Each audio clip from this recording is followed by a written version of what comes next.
Hi, and welcome back to this week's Parsha Shir on Sefer Maayan, Beit Hashoeva. This week's Parsha, Moshe Rabbeinu recounts many of the difficult moments that he experienced with Bnei Yisrael over the previous 40 years as he prepares for his own demise and departure from them. And each line of the beginning of Parshat Devraim, which we're going to read this Shabbos, is a rebuke, either explicit rebuke or kind of subtle rebuke of the Jewish people for the very various places that they traveled to. Moshe Rabbeinu is trying to criticize them for the mistakes they made in all of those places. And he, of course, at great length recounts the incident of the Chet HaMeraglim. Perhaps, I don't know, it's hard to say what's the worst or the best mistake that they made, but in terms of ramifications, at least, it seems like one of the worst mistakes that they made, as it changed the entire course of Jewish history, entire course of the travels in the desert, entire course of entry into the land of Israel. And so he recounts that incident at great length, actually revealing to us some of the details of the story that we didn't know from Parshat Shlach. But in the midst of that story, he says, Hashem swears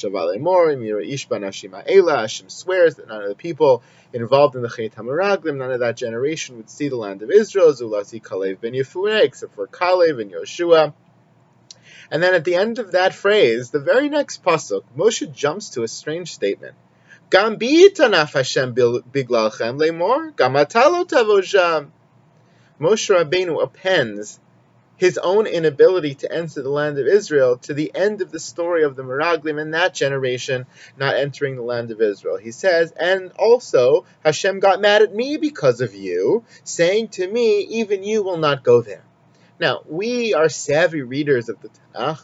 We understand that the story of Moshe Rabbeinu not entering has much to do with him hitting the rock and nothing to do with the Chet HaMeraglim. Moshe Rabbeinu was not involved in that Aveira.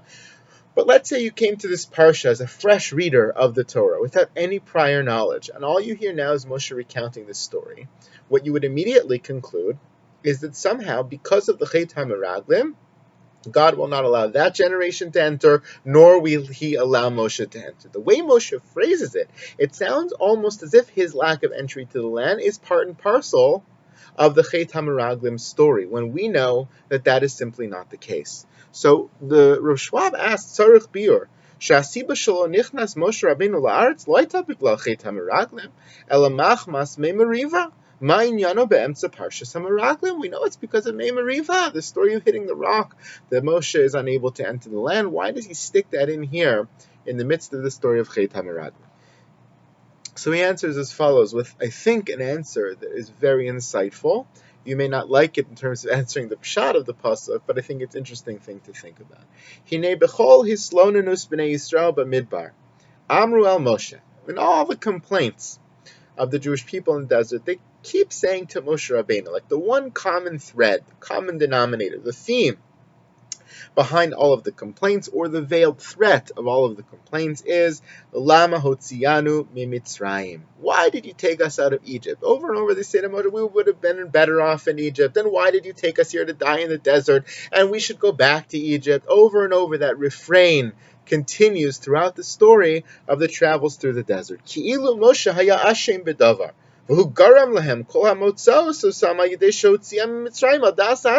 It sounds from the complaints of the Jewish people in this vein, almost as if they're saying to Moshe, it's your fault.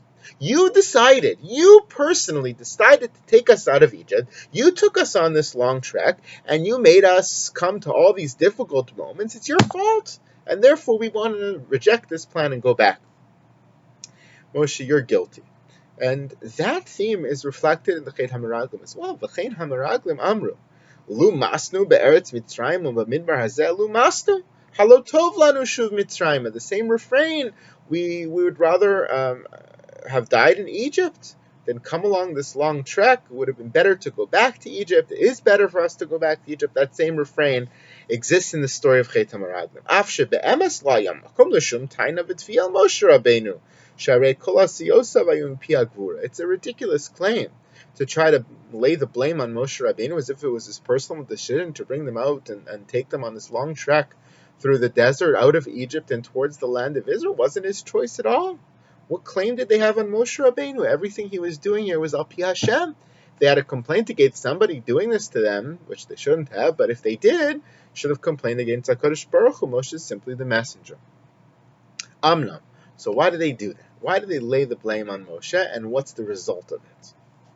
Teva ha'adam shebishama otam hadvarim emshana ritzufim yashpiu alav b'miktzas. Well, from the perspective of Bnei Israel, the temperament of blaming the person in front of them is natural. It's a human tendency. Much easier to blame the person in front of you than to blame a God that you can't see and you can't talk to. Moshe is the messenger of God. He's the physical embodiment of God's will in this world. Blame the messenger. The ultimate case of blame the messenger. Incorrectly, but it's the ultimate case where the instinct is to blame the messenger. But something happens when you keep blaming the messenger. This is a fascinating thing. He says if a person, anybody, would hear the same message over and over for 40 years, if the same person hears something over and over many times, constantly, it starts to have an impact on the way that they think. It starts to penetrate their psyche.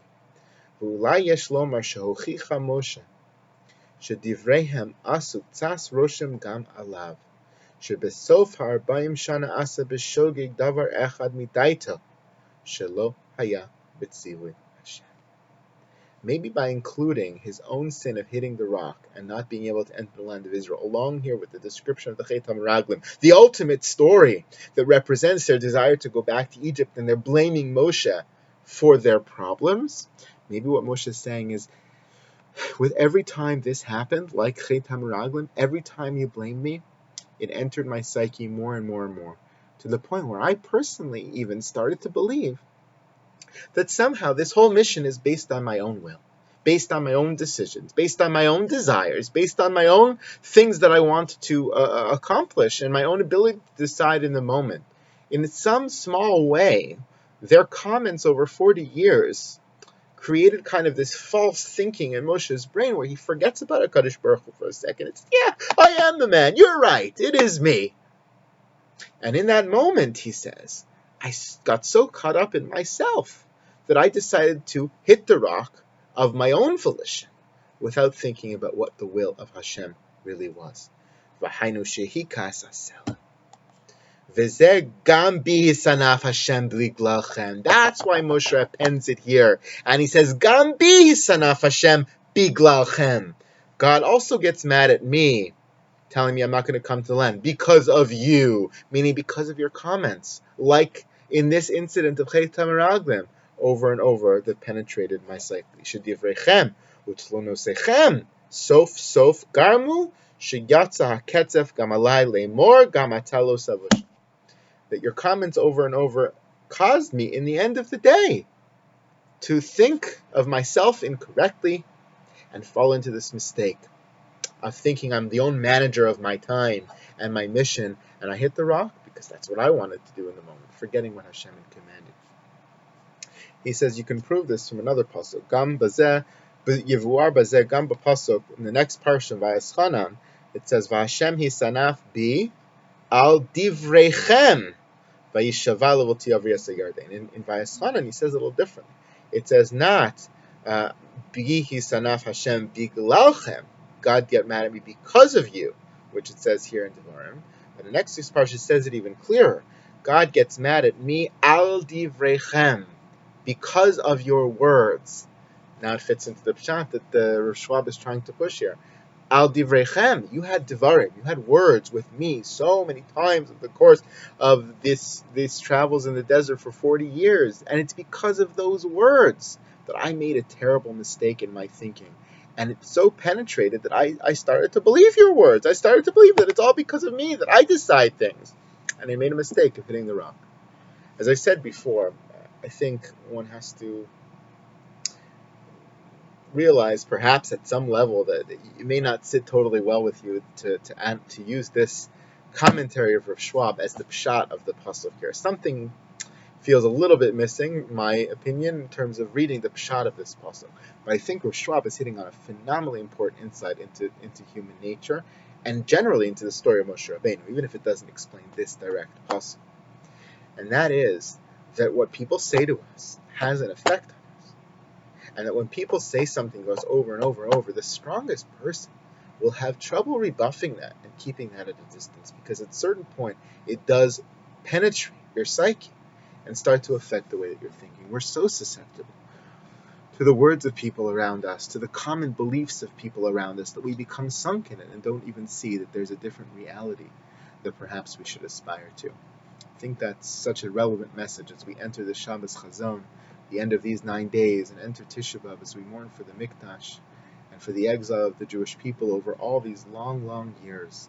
It's so easy to fall into the trap of becoming kind of complacent, becoming ingrained with the philosophy around us. The philosophy around us is, we're in exile, we're in exile, we're in exile, 2,000 years of exile. We become so permeated with that philosophy that we just assume it's our lot. And we shouldn't assume it's our lot. We've seen a glimmer of the hope of Geula, of redemption in our time, and we must use that as a way to break that common perception, to break that message that's been given to us over and over for 2,000 years. To start to think of ourselves differently as a people who are capable of Geula, capable of bringing that Geula with the right mindset, with the right action, with the right tshuva, with the right return to Hashem, very soon in our days. Shabbat Shalom.